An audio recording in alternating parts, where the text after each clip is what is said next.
فەرمانبەری گرێبەست لە بەڕێوەبەراتی تەندروستی گەرمیان کار دەکەی. ژمارەمە 127 کەسە لە کاتی شەڕی داعش و نەخۆشی کۆرۆنا لە خزمەت بەردەوام بووین. خزمەتمان 30 ساڵەوە گرێبەست ئێستا کە وەزارەی دارایی ڕێنمایی دەرچووە و هەموو خاڵەکان ئێمە دەگرێتەوە.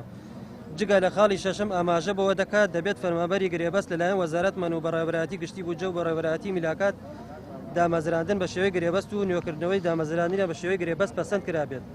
بەڵام ئێمە لە بەڕێوەبەراتی ژمێرکاری خەرجەکان بۆمان کراوە. بۆیە ئێمەش بەم خاڵە بێبەش کراوین لە هەمیشەی داواکارین لە بەڕێستان وەکو باوکو و بێجیاوز تەماشای هەموو گرێبەستەکان بکەن بە بێجیاوازی، چونکە خزمەتمان 13 ساڵە بکرێن بە هەمیشەیەک فەرمانبەری ئاسایی. زۆرتری خزمەتمان 13 ساڵ و کەمترینمانیش 9 ساڵ.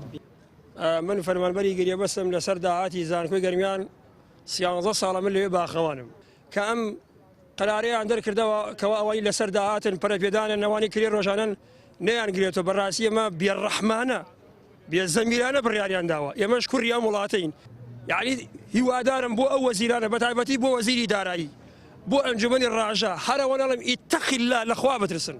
ئێمە لە سنووری گەرمیان 128 کارمەدی تەندروستین کە جۆری گرێبەستەکەمان پەرەپێدانە.